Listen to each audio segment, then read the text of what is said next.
Bismillahirrahmanirrahim. Assalamualaikum warahmatullahi wabarakatuh. Bismillah, alhamdulillah, wassalatu wassalamu ala rasulillah wa ala alihi wa ashabihi wa mawalah, amma ba'du. Puji dan syukur marilah kita panjatkan kepada Allah yang maha mengetahui yang ada di langit dan di bumi. Salawat serta salam semoga senantiasa terlimpah curah kepada junjungan kita Nabi besar Muhammad sallallahu alaihi wasallam. Tak lupa kepada keluarganya, kepada sahabatnya, kepada tabi'in, atba'ut tabi'in, ulama al-amilin, termasuk kita sekalian, mudah-mudahan digolongkan dan termasuk kepada umatnya. Amin ya Allah ya Rabbal Alamin. Baik teman-teman yang saya banggakan, bil khusus para siswa-siswi kesetaraan paket C PKBM Insan Desa, yang saya banggakan, semoga teman-teman kita sekalian mendapati ridho dari Allah Subhanahu wa taala dan juga diberikan kemudahan dalam aktivitas, diberikan kelancaran dalam segala urusan, dan juga diberikan kesuksesan di dalam hajat-hajat yang kita harapkan. Amin ya Allah ya Rabbal Alamin. Baik teman-teman sekalian yang insya Allah dimuliakan oleh Allah, sebelum masuk pada materi maka ada baiknya kita juga bermohon kepada Allah kemudahan belajar. Allahumma faqihni fid din wa 'allimni at-ta'wil. Mudah-mudahan Allah senantiasa membimbing kita, memudahkan kita untuk mendapati ilmu-ilmunya. Dan mudah-mudahan dapat bermanfaat bagi kita, keluarga, dan serta yang lainnya. Baik teman-teman sekalian, untuk mempersingkat waktu, kita langsung saja masuk kepada materi bab kedua di kelas 12 paket C, yaitu tema meyakini qada dan qadar, ya, akhirnya melahirkan semangat bekerja.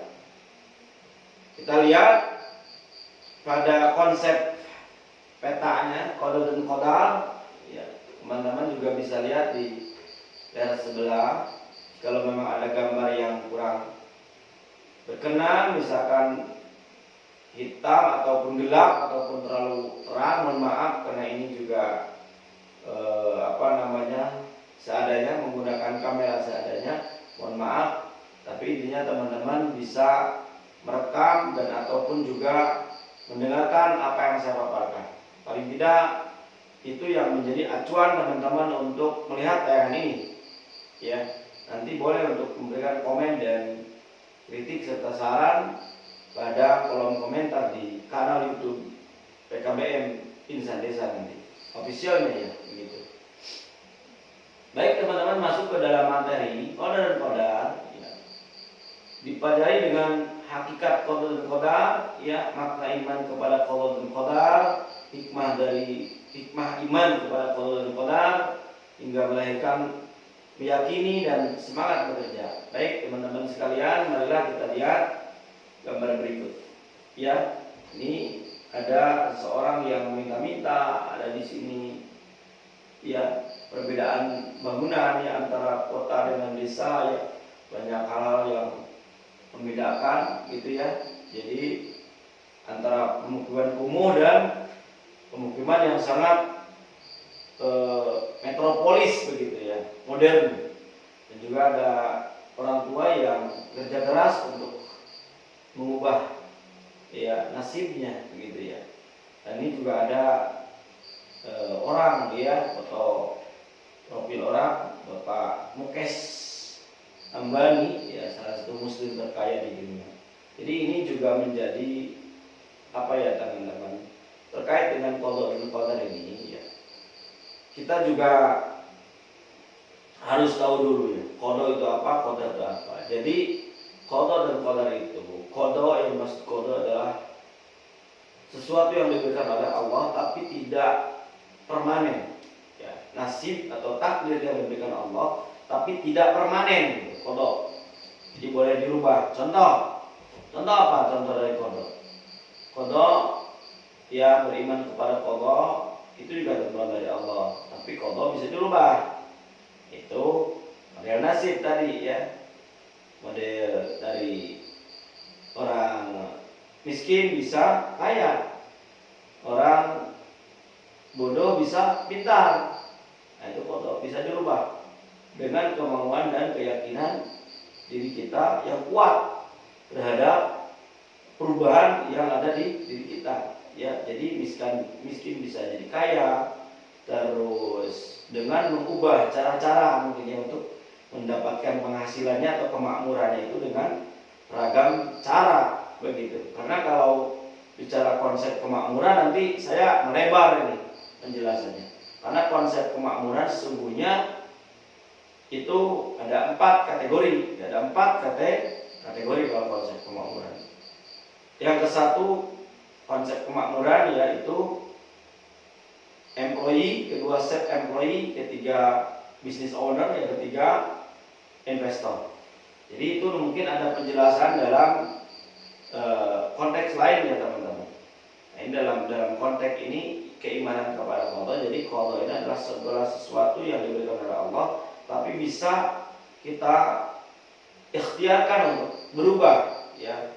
Tadinya tidak tahu menjadi tahu gitu ya, bodoh jadi pintar, terus tadi miskin jadi kaya, dan seterusnya ya, perubahan qada. Beda lagi dengan takdir gitu ya. Kalau takdir itu sesuatu yang sudah permanen, yang sudah diberikan. Contoh takdir itu adalah jenis kelamin ya, misal gitu kan ya. Nah, itu jenis kelamin itu juga masuk ke dalam takdir yang sudah pasti gitu ya, yang sudah pasti ditetapkan oleh Allah. Jadi kita kalau terhadap takdir itu tinggal mensyukuri saja ya, amanah yang sudah diberikan oleh Allah kepada kita, baik itu amanah yang qada yang baik maupun yang kurang baik ya, tetap kita harus bersyukuri karena itu mengandung faedah, mengandung hikmah tentunya begitu ya. Lanjut, ini mungkin dari kita belajar dari kisah ya, dari kisah Nabi Musa terkait keimanannya, bagaimana Nabi Musa dahulu di zamannya ya diutus dengan Nabi Harun kepada Fir'aun laknatullah alaihi ya. Nabi Musa dengan keimanan yang sangat kokoh ya, ketika satu peristiwa Nabi Musa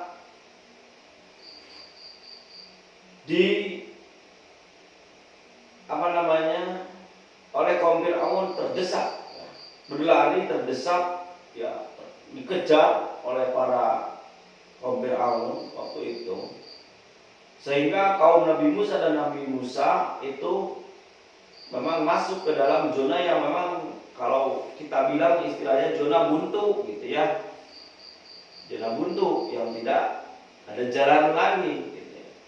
Masuklah ke sekitaran Laut Merah yang sangat fenomenal itu kan, yang sangat terkenal itu Laut Merah. Nah, di situ Nabi Musa dengan keimanannya bahwa Allah sang penolong satu-satunya, hasbunallah wa ni'mal wakil, ni'mal maula wa ni'man nasir, berpegang teguh pada keyakinan bahwa Allah lah yang Maha menolong ketika jalan sudah tidak ada lagi ya, ketika memang akses sudah tertutup secara zahir, berpikir sudah mentok, Fir'aun dan bala tentaranya sudah mengejar, sudah semakin dekat ya, mau hendak dibunuh dengan para umatnya waktu itu atau pengikutnya waktu itu. Tapi dengan keimanan yang kuat Nabi Musa, bismillah, melemparkan tongkatnya ke dalam air, ke dalam laut merah itu, hingga Allah menurunkan kunnya, ya, menurunkan mukjizatnya, terbelahlah laut merah itu menjadi ada jalan, ada untuk Nabi Musa berjalan atau menyeberangi lautan itu. Sehingga dengan keimanan yang sangat kuat, Nabi Musa diberikan jalan keluar. Jadi ibaratnya untuk kita itu teman-teman sekalian, jadi ketika kita pada posisi yang sangat sulit, sebetulnya kita itu tidak harus mencari siapapun. Jadi tinggal menguatkan keimanannya, bahwa timbanya atau pelajarannya dari keimanan yang kuat dari Nabi Musa adalah bahwa ketika kita sudah mentok teman-teman gitu ya, merasa hidup berat dan lain sebagainya, maka Allah lah yang maha mewakili apa yang kita butuhkan. Hasbunallah wa ni'mal wakil. Itu maka teman-teman belajar untuk kita sekalian, ya, belajar untuk bagaimana hasbunallah wa ni'mal wakil itu tertanam menghujam di dalam jiwa. Maka pertolongannya itu mintalah tolong kepada Allah semata. Tapi kita bukan menafikan ikhtiar teman-teman. Ikhtiar tentu itu sebagai apalagi di Ahlussunnah wal Jamaah di masyarakat kita mengambil madhab Imam Asy-Syafi'i rahimahullah taala, maka ikhtiar itu dikedepankan. Jadi ikhtiar dan doa. Jadi ikhtiar itu dikedepankan. Jadi sesudah ikhtiar itu memang benar-benar optimal, baru kita bertawakal, berserah diri kepada Allah dengan penuh keyakinan Allah akan menolong kita. Yang kedua, kisah Nabi Nuh, ya, terkait ini keimanannya. Keimanan Nabi Musa tidak tergoyahkan, jadi tidak ada kata menyerah, ya, yang ada meminta pertolongan kepada Allah dan berserah diri kepada Allah. Nabi Nuh juga demikian, ya. Kisah Nabi Nuh dengan penuh keyakinannya, beliau jauh-jauh hari di padang pasir andus dan kering, ya, membuat bahtera melalui wahyu. Tapi kan waktu itu masyarakatnya belum percaya kenabian Nabi Nuh, bahwa ada firman Allah sudah sampai kepadanya gitu. Kebanyakan tidak percaya waktu itu. Bahkan dikisahkan dari sebagian riwayat Nabi Nuh itu berdakwah, ya, sekitar hampir 900 tahunan, ya. Karena kalau dari beberapa riwayat, Nabi Nuh itu nabi yang paling panjang umurnya, yaitu terlepas dari Nabi Khidir, ya, yang memang itu beda lagi kisahnya. Kalau dari Nabi Adam kan 930 atau 950. Kalau Nabi Nuh itu hampir 1000 tahun, ya, 970. Jadi Nabi Nuh itu nabi yang terlama atau panjang umurnya, karena masa itu memang masih sedikit, ya, manusia masih sedikit. Berdakwah ratusan tahun, itu hanya berapa? Dikisahkan hanya 70 pengikutnya. Beda dengan Nabi kita Muhammad SAW, berdakwah hanya sekitar 22 tahun, ya. Atau saya ini itu dari semenjak kenabiannya 40 tahun hingga wafat 63 tahun, dan atau paling tepatnya itu 22 tahun 2 bulan 22 hari tepat, yaitu Rasulullah berdakwah hanya sekitar 23 tahun, tapi umatnya sekarang sudah menembus angka 2 miliar seluruh bumi. Nah, itu luar biasa. Nabi Nuh dengan keimanannya, dengan keyakinannya yang sangat luar biasa, membuat bahtera atau perahu. Karena Allah sudah mewahyukan kepadanya bakal terjadi banjir yang besar dan akan menghantam seluruh manusia waktu itu. Maka Nabi Nuh dengan keimanan dan kekuatannya terus, walaupun dibully lah kalau bahasa sekarang tuh, diejek dan dilecehkan dan juga tidak dipercaya oleh masyarakat, tetap saja membuat bahtera, tetap saja membuat perahu yang sangat kokoh.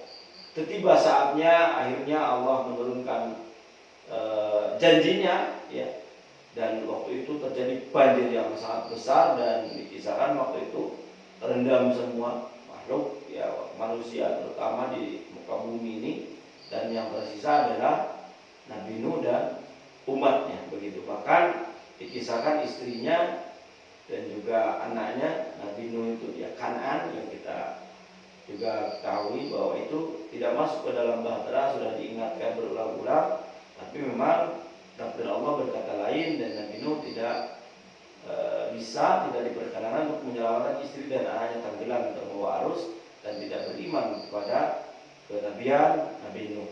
Dan yang selamat waktu karena dengan keimanannya Nabi Nuh membuat bahtera itu yakin, akhirnya Nabi Nuh selamat, Nabi Musa selamat. Itu faktor iman ya yang sangat luar biasa. Tadi kembali lagi mungkin ini adalah sebuah nukilan dari Al-Qur'anul Karim ya. Sungguhnya Allah Subhanahu wa taala tidak mengubah keadaan satu kaum sehingga mereka mengubah keadaannya ada pada diri mereka, yang itu qada tadi itu ya teman-teman. Ya, jadi innallaha la yughayyiru ma biqaumin hatta yughayyiru ma bi anfusihim. Jadi tidaklah Allah itu merubah nasib ya satu kaum sehingga kaum itu merubahnya sendiri. Jadi dalam proses qada itu memang kitalah yang memang harus mengubah ya. Dalam tadi ya tidak tahu menjadi tahu, ya kitalah yang merubah.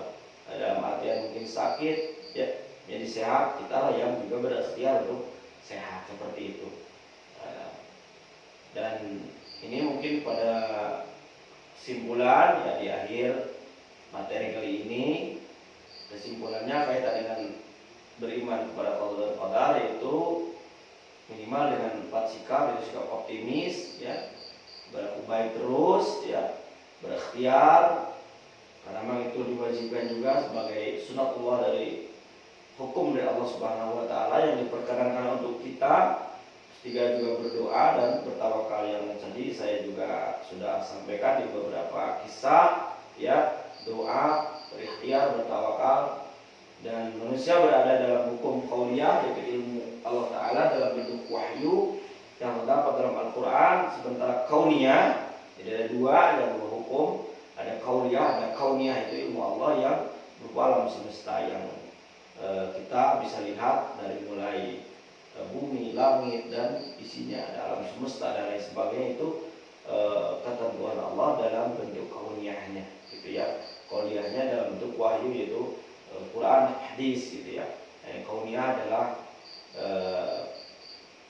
alam semesta yang kita lihat, yang kita pandangi, itu mengandung hikmah dan juga berkah untuk kita, sama kita memaknainya dengan baik begitu.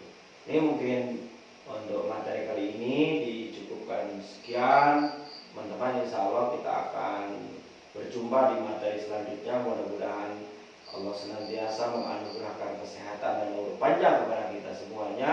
Kita bertemu di dalam materi-materi berikutnya dan juga kesempatan berikutnya dalam keadaan yang Allah ridhoi, dalam keadaan yang senang dan gembira. Akhirnya dari saya ditutup saja materi